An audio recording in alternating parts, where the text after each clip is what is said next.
Voilà, enregistrement en route. Nous sommes dimanche le 28 avril et je vais... Vous voyez l'écran? Dow Jones 30. On va commencer avec...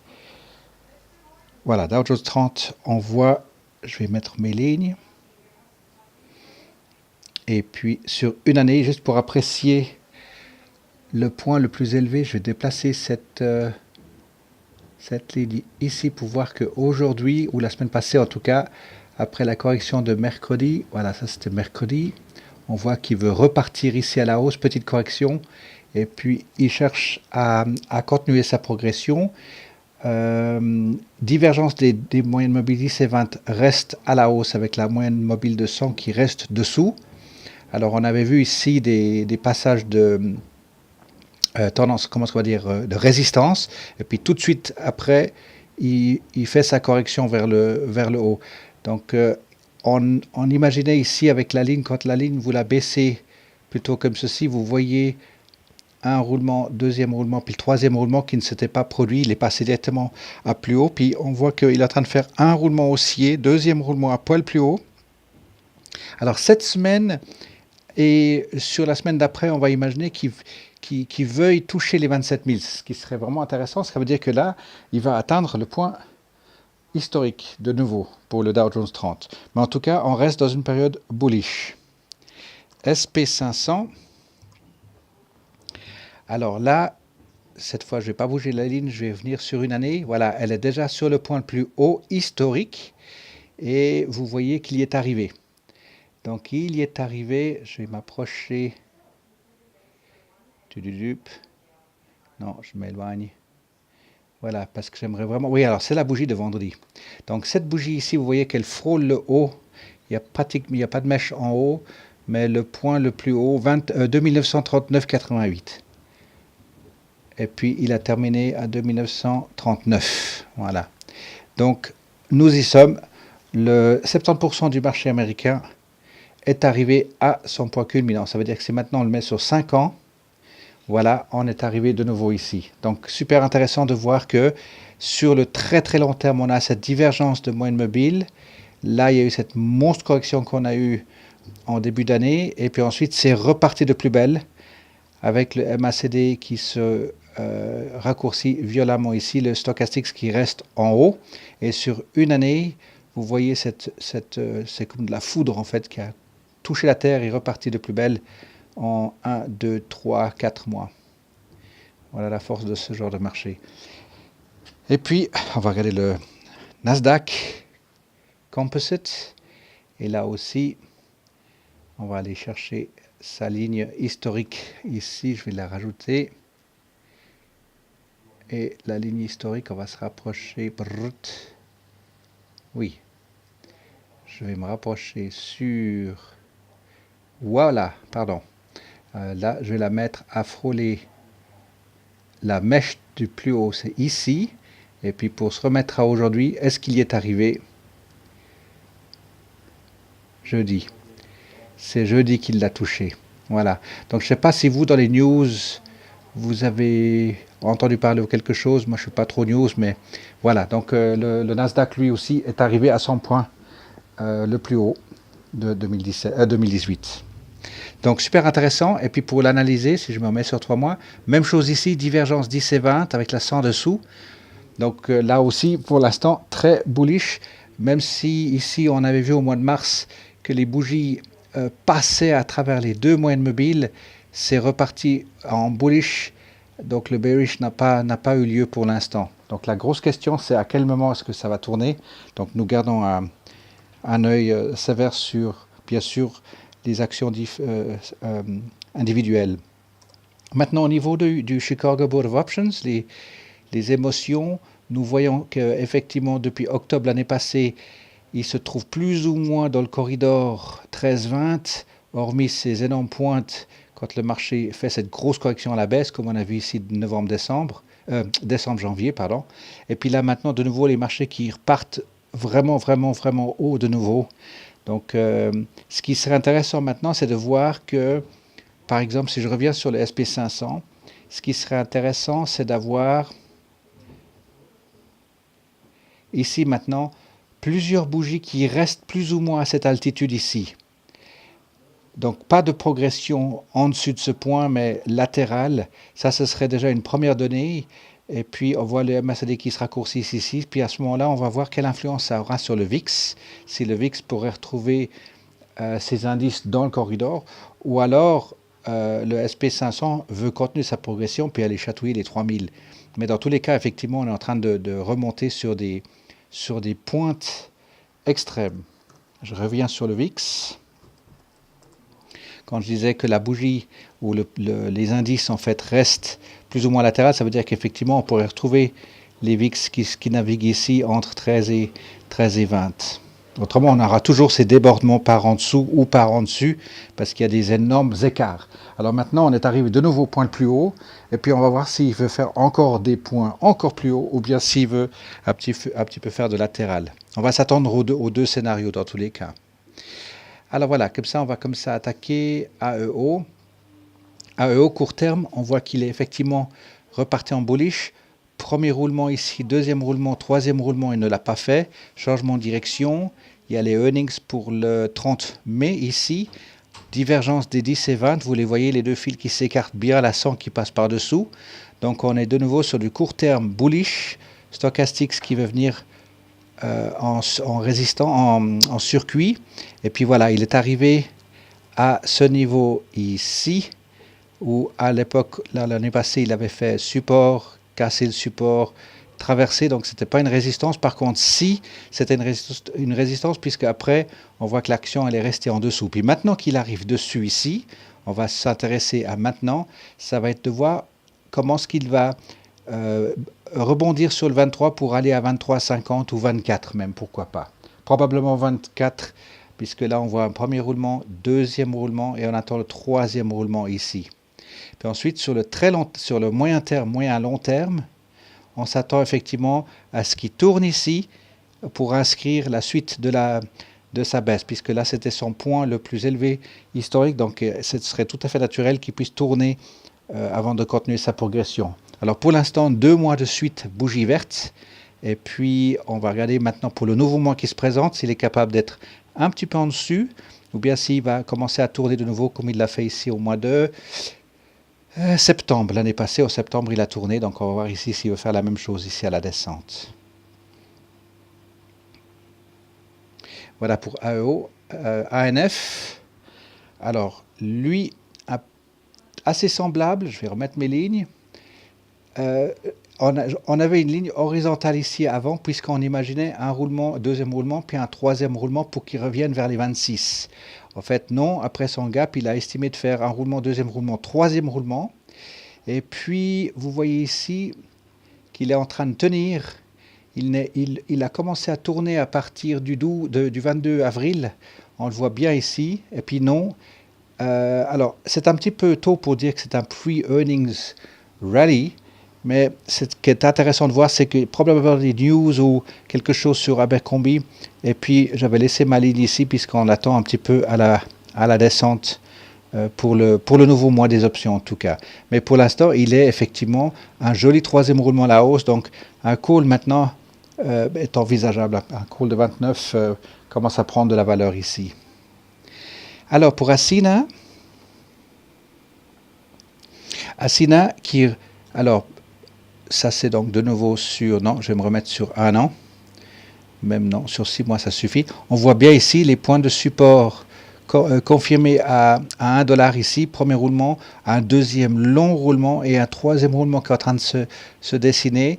Je vais me rapprocher sur 3 mois. Ici on les voit 1, 2 et puis maintenant le 3.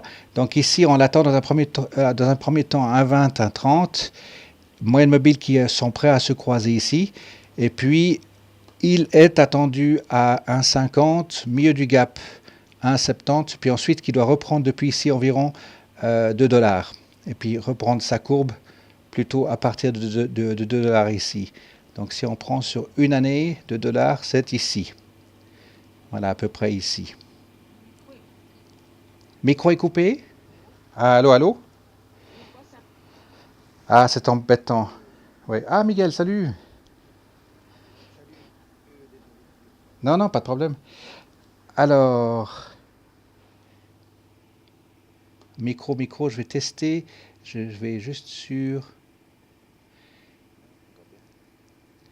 Alors, je rapetissis ça de nouveau. Voilà. OK. Donc, on disait pour Asina, il est sur un support marqué, effectivement. Ça, c'est son point le plus bas. C'est improbable qu'il passe en dessous. Je veux dire, il y a aucune raison au niveau des fondamentaux, etc. Je vais juste déplacer ma chaise. Voilà. Et puis ensuite, oui, comme je disais, c'est aux alentours de 2, ici, grosso modo, $2. Puis ensuite, il faut qu'il fasse sa progression de nouveau jusqu'à 5, comme on l'a vu ici l'année passée plutôt. On va mettre mes lignes, voilà. Et puis c'est là qu'il va se trouver. Alors, le premier point de résistance ici, ça va être 2,40, 2,50 grosso modo, puisque ça, là, il y a de l'historique à ce niveau-là. Donc on s'attend vraiment à ce qu'il revienne se heurter la tête, puis ensuite passer là. BlackBerry continue sa progression très très bien. Et on voit ici que troisième roulement est en marche ici, comme on a vu la semaine passée. On s'attendait qu'il s'inscrit maintenant dans son troisième roulement. Et grosso modo 9,50 et plus, le call de 10 va reprendre de sa valeur. Et puis probablement un call peut-être posé pour le mois de mai. On entame la deuxième semaine pour le mois des options mai. Donc lui, tout se porte bien au niveau des fondamentaux. Ça c'est cool. CHK, alors premier roulement, deuxième roulement, troisième roulement, on va dire que ça c'est fait pour cette partie ici. Et puis maintenant, là, on va s'attendre avec les stochastiques 3/4 en bas, MACD hésitant. C'est comme si maintenant, ce serait éventuellement une période latérale. Voilà, quelque chose comme ceci. Je vais reculer un peu le graphique là. Voilà, donc on s'attend ici à quelque chose comme ceci. Et là, si je me rapproche de nouveau, à voir s'il est capable de faire maintenant un long roulement ici pour arriver sur les 3 semaines, ou alors est-ce qu'il est capable de faire un roulement et puis ensuite il entame un troisième roulement avant les options. Ça, c'est une probabilité ici, possibilité plutôt, 1, 2 et 3, ou 1 et 2 le long, puis ensuite le 3 pour option joint. Et puis l'autre probabilité, si on se rapproche encore ici, c'est qu'il y a les deux moyennes mobiles qui sont divergentes bien sûr à la baisse, mais vous avez deux bougies jeudi-vendredi à la réaction ici, et la moyenne mobile de 100, on l'attend aux alentours de 3,05, ça veut dire à peu près ici, tout à gauche, aux alentours du 26 mars. Il était ici à cette altitude-là, et puis on voit qu'il tricote à l'horizontale. Donc ça veut dire que il pourrait... Alors on s'attend à ce qu'il revienne à 3,15. Par contre, le deuxième roulement, attendez-vous toujours à la même histoire, c'est que s'il vous propose ou s'il vous confirme du parallèle, tapez ici, c'est une chose. Par contre, lorsque vous voyez que le deuxième point, il arrive à point le plus haut, ça veut dire qu'il est plutôt haussier. Donc je vais tâcher de mettre juste un point de repère pour... Ici, voilà. Par exemple, je vais mettre un tout petit peu à l'œil. Ici, par exemple, 3,25. S'il fait un premier tournant ici à 3,19, il l'a fait. Le deuxième tournant, s'il va au-delà de 3,20, puis qu'il s'attarde à 3,25, à ce moment-là, on attend à ce que le troisième roulement soit plus haut avec CHK. Donc, au vu des news, au vu des annonces, non seulement les annonces, mais les votations, il se peut, on voit qu'il y a déjà un début de réaction ici, donc ça va être très bien pour CHK. Puis si on le remet sur une année, vous voyez bien qu'il est en train d'inscrire, vous voyez ici tout à gauche, la longue période qu'il avait fait à l'horizontale ici, voilà, cette longue période ici, comme ça, et puis là, il est en plein dedans. Donc si je me mets ici sur un super support, je vais y arriver. Donc à l'époque, vous voyez que tout à droite sur l'écran, il est en train de se poser dessus. Il est en train de faire la chenille qui est en train de marcher le long de ce plancher-là. Donc voilà, là, il va probablement faire un petit moment de latéral ici. Et puis, vous voyez que la moyenne mobile, elle fait haut, bas, puis là, elle est bas. Donc on s'attend à ce qu'elle fasse de nouveau un mamelon vers les 4,50. Donc voilà pour CHK. Puis alors l'attendre, effectivement, il faudra qu'on détermine à ce moment-là sa résistance, par exemple, à 3,50. Et puis voir pour le call de 4 qui vaudra vraiment pas grand-chose, ou alors un call agressif de 3. Mais attention les vélos, la moyenne mobile de 100, elle arrive en plein dedans. Donc celui-ci, ce sera plutôt du 4 qu'il faudra s'attendre. Donc patience avec vouloir mettre des calls un peu trop vite. CHS, lorsqu'il avait fait son dernier gap, il est arrivé au milieu de son gap, je vais mettre ça, voilà, milieu de son gap ici, et puis ensuite il n'a pas pu tenir, il n'a fait que de dégringoler, puis maintenant, avec les stochastiques bien indiqués ici, alors juste regardez sur une année, regardez la différence avec les stochastiques en bas de la ligne rouge ici, vous voyez que pendant un moment, elles frôlaient la ligne, un tout petit peu passé en dessous, ici un tout petit peu passé en dessous, tandis que là maintenant ça fait une longue période, ça fait depuis le 15 mars qu'elle est largement en dessous, et là vous voyez un mouvement significatif vers le nord ici. Et en même temps ici, depuis le 22 mars, vous avez le RSI qui est passé en dessous, avec le money flow bien plus tard ici, le grosso modo 9 avril, et maintenant vous avez Stochastics, RSI et money flow en bas, et vous avez ce gros MACD hiver qui sort du lot. Vous aviez un gros MACD été ici, qui était suivi, précédé par cet hiver ici. Donc cet hiver ici, vous voyez le soubresaut qu'il y a eu là, et puis là maintenant, vous avez quelque chose qui se produit ici. Et là maintenant, retour de manivelle ici. Donc attention les vélos, il y aura une correction où on l'attend à 4,50 assez facilement, puisqu'il a envoyé du... Je vais mettre sur 6 mois. À partir du moment où vous avez tout ceci ici, vous mettez votre curseur dessous et ça deviendra sa résistance. Ici à 5,50, on attend à ce qu'il vienne taper la tête contre ce plafond. Mais par contre, vu qu'il y a un gap ici, on doit s'attendre en premier à ce qu'il vienne se heurter à 5,20. Voilà pour CHS. Donc ici, on attend maintenant probablement dans un premier temps une ribambelle ici pour nous confirmer un support à 3,50. Et puis ensuite, le temps que la moyenne mobile de 100 arrive pour se joindre au calcul, et puis grosse correction ici. Alors on va juste donner une estimation, puis mettez ça dans vos notes, puis comme ça on va voir la probabilité si elle s'avère juste. On va compter depuis ici 6 à 8 semaines. 1, 2, 3, 4, 5, 6, 6. Donc à partir du 13 mai, on attend à ce qu'il y ait un tournus, enfin un tournant, à ce qu'il vienne vers 4, voire même 4,50. Donc juste mettez ça dans les notes ici, et puis on va regarder comment cette probabilité s'avère plus ou moins juste. Et puis voilà, j'ai remis mes lignes de musique ici. Donc voilà, grosso modo, ce que j'avais mis la dernière fois à 4 arrondi, 4,25, et puis ensuite ici à 4,50, voilà, ou 4,60. Donc voilà où on l'attend. Puis d'ici là, il y a une période d'option qui arrive en expiration, mais pas d'excitation, on va le laisser filer au nord celui-ci. Alors maintenant, on va essayer d'avancer. GE, alors GE, très bien avec une énorme bougie vendredi, donc il y a eu du monde. 19 avril, l'annonce s'est faite grosso modo ici, on voit une grosse bougie là, probablement c'était ça. Voilà le 18, donc before market. Et puis ça c'est fait, donc le bas de son gap a été atteint vendredi, vous le voyez. Et puis maintenant on l'attend ici à 9,60 et quelques, 9,70, mieux du gap. Et la bonne nouvelle c'est qu'il est en train de tricoter, il va venir rejoindre la moyenne mobile de 100. Regardez la disque comme elle fait un V en bas. Et puis même chose ici, Stochastics a bien tourné à partir du 17 avril.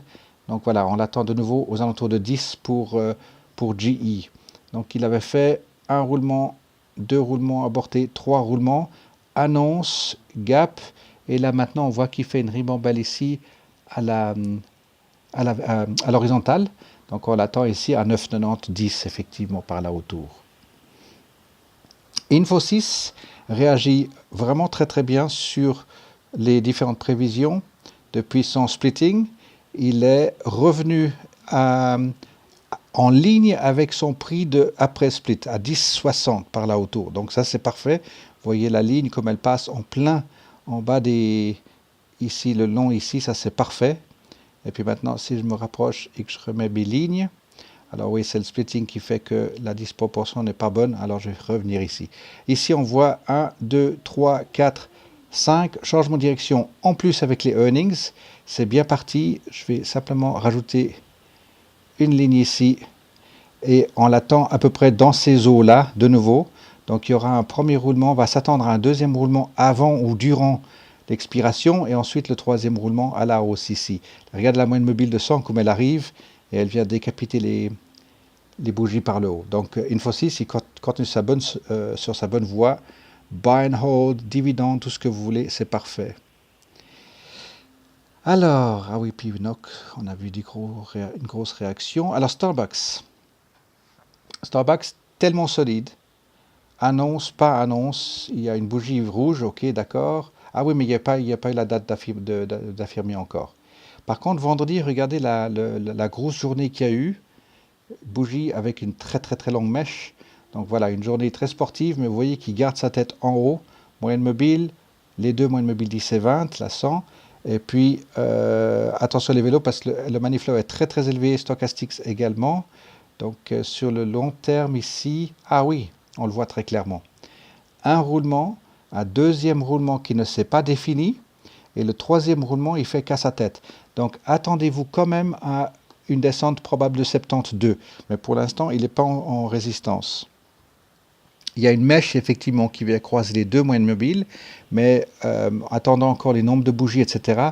Mais ce sera intéressant à vous de donner vos pronostics, par exemple pour Starbucks, pour dire, écoutez, moi j'estime qu'il va arriver à 76 pour les expirations, ou 77. Ce sera intéressant de voir comment il se comporte ici. Mais pour l'instant, il est loin d'être à résistance. Il fait 1, 2, 3, 4 et 5. Donc ici, 5 changement de direction, et puis à voir s'il veut faire 7 ou 9 à la hausse, ou bien s'il se fatigue puis qu'il se retourne ici. Donc Starbucks, tout est ouvert ici, mais il a une magnifique progression.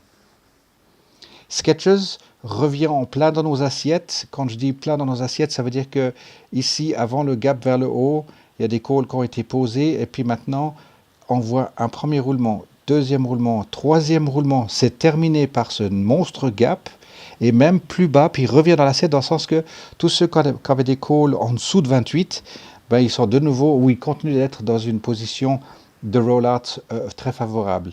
Le dernier en date, le rollout s'est produit exactement ce jour-là, le 17 avril, donc c'était parfait, juste après, ou plutôt juste avant le gap, le rollout s'est fait pour Skechers. Et là maintenant, on l'attend de nouveau à grosso modo 33, où il est maintenant 31. Et puis on attend à ce qu'il fasse de nouveau un roulement ici avec la moyenne mobile de 100 qui passe par-dessous, MACD, stochastics. Donc celui-ci, je vais m'aventurer à quelque chose à peu près comme ceci pour Skechers. Donc on va l'attendre à faire des zigzags d'excitation vers le haut. Donc celui-ci, c'est parfait. On va en profiter, en tout cas sur le latéral, dans un premier temps. SWN, même chose, il va bien dans le sens qu'on le souhaite. Ici, on voit un premier roulement, 2, 3, 4, ou alors ça fait 1, et puis 2 et 3. Vous pouvez discuter, chercher, mais pour moi, il n'a pas terminé ici. On l'attend encore à 4,80 jusqu'à 5. Donc, intéressant de voir cette énorme bougie.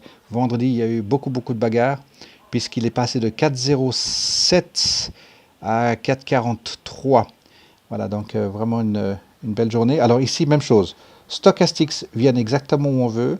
MACD se raccourcissent. Les money flow et RSI sont en dessous de la ligne 0. Donc ici, même chose. Ce serait de placer quelque chose comme ceci. Et puis regardez, si je me mets comme ça, et puis que je me retire sur 6 mois, regardez, je ne triche pas, c'est simplement c'est la géométrie de cette action. J'ai simplement mis un parallèle ici, et puis vous voyez qu'il vient chercher le prix le plus bas du début de l'année, là en janvier. Donc voilà, ici, un roulement, deuxième roulement, et on attend troisième roulement, donc on l'attend assez facilement à 5 $ ici. Voilà pour SWN. Et puis 23 avril, ça s'est passé, alors le 23 avril, c'était là. Donc lui, il a fait, le earning, c'était ici, et vous voyez qu'il a fait du pre-earnings rally, donc la descente avant les earnings, et puis maintenant, tout le monde est content, donc il va repartir à la hausse. Alors UAA, il a fait son un roulement, deuxième roulement, troisième roulement, pas terminé, il part au nord. Apparemment, les informations sont intéressantes, tout le monde est content, la moyenne mobile est en dessous, les deux moyennes mobiles 10 et 20 s'écartent, divergence. Ici s'écarte. On s'avance aux alentours du 7 mai. Pour les news, ça va être à peu près... Boum, boum, boum, boum, je suis où? Ici. Voilà, ça c'est le 7 mai ici. Donc, je vais me mettre à peu près là, voilà, où il y a le Y, c'est le 7 mai. Donc là, on voit très bien qu'il y a un énorme rallye vers le nord. Je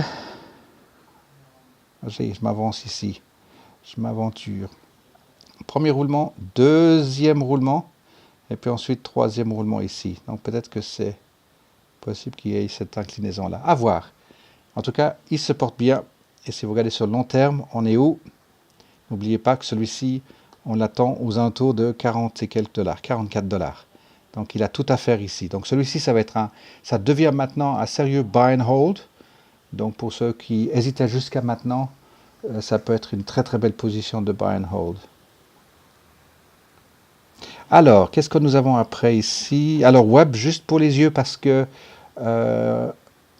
GE, rattaché avec GE, voilà. Un roulement, deux roulements, et le troisième roulement se termine un petit peu abrupt, donc il est en train de le faire. Et puis tout de suite, le lendemain, la bougie verte, vous voyez ici. Donc je vais simplement déplacer ça un tout petit peu ici. Et puis la moyenne mobile de 100 qui est en plein dedans. Donc aucun souci. 1, 2, 3, on attend le 4 et ensuite le 5e. Ça c'est pour Web. 23 avril, ouais, il y a eu les annonces ici. Wendy's. Wendy's, on voit il hésite en fait à tourner. Je vais me rapprocher ici. Les moyennes mobiles, 10 qui commencent à tourner.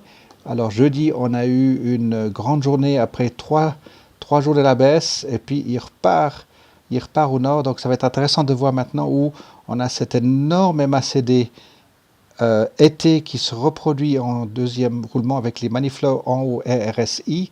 Donc on s'attend comme ici, il avait fait cette correction, on l'attend ici également à la baisse. Sur une année, ça donne ça. Vous avez cette ligne de forte résistance ici à 18 et puis il n'arrive pas à le passer. Et puis sur le très long terme, on voit qu'il a il percute de nouveau ce 18 et à un moment donné, on s'attend à ce qu'il puisse changer de direction, ne serait-ce que sur un court terme, comme ici, par exemple, en 2017, où il était passé de 16 à quelque chose comme 14, voilà, ou 15, voilà, il a perdu $1 ici. Donc on s'attend à ce qu'il puisse effectivement perdre 1 ou 2 dollars ici, arriver à 17 ou voire même 16. Et puis voilà, XOM qui se redresse gentiment depuis 2016, qui revient.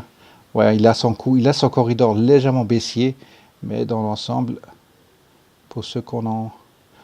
Je pense à Ariel, mais j'espère qu'elle suit ses positions. Elle est bien sur Exxon, pas qu'elle prenne peur de cette réaction ici de jeudi. Voilà, alors, on va regarder ensemble Nike. Voilà, Nike, effectivement, gros MACD ici, et puis la réaction a été pratiquement instantanée. Donc, c'est pas ces MACD ici qu'on fait bouger ça, c'est simplement que effectivement Nike étant, comment est-ce qu'on va dire ça, étant une société de certaine taille, effectivement, il va être avec ces grosses pointes ici, vous voyez le MACD ici, vous voyez cette grosse réaction qui se passe ici, et puis l'été ici qui s'est produit en plusieurs pointes. Est-ce que c'est cette grosse correction ici? Probablement. Par contre, là, ça c'est quelque chose qui doit encore se produire parce que ce qui se produit ici, j'arrive pas à très bien comprendre d'où ça vient ça. Donc c'est purement contre probabilité mathématique. C'est tout ce qu'il faut dire, c'est qu'effectivement là il y a des gens qui rentrent en position, puis c'est des gros bras bien sûr. Vous avez le money flow qui est... Attendez, je vais juste me rapprocher. Ah, non, c'est pas très visible. Ouais, le money flow qui est ici, qui monte très fortement, donc il y a énormément d'argent qui rentre sur la position. Là, il y a du short selling très violent. Et puis tout de suite, vous avez le money flow qui reprend sa voie ici. Donc il y a effectivement une entrée puis une sortie d'argent assez impressionnante sur Nike qui contrecarre un peu ces probabilités ici sur lesquelles nous on compte pas mal pour faire des opérations. Alors ça c'est vraiment pour Nike spécifiquement parce que on voit que les MACD ne correspondent pas dans l'amplitude ni l'impressionnant, le côté impressionnant comme ça. Coca-Cola, regardez ce qu'il a fait. Donc effectivement, les 28 passés. Et 2 jours plus tard, donc c'était quoi le jeudi? Non, le mercredi, jeudi, comme s'il allait commencer à flancher. Puis directement le vendredi, il se remet au beau fixe. Et puis les moyennes mobiles restent effectivement haussiers avec le stochastique en haut. Et puis le RSI qui a cette régularité pour arriver au point zéro seulement maintenant. Donc Coca-Cola est arrivé au milieu de ce gap ici à gauche. Et puis bien sûr, on attend ici maintenant à carrément 50 $. Donc la progression, elle est fulgurante de 45 à 48. Et puis probabilité de 50 absolument faisable.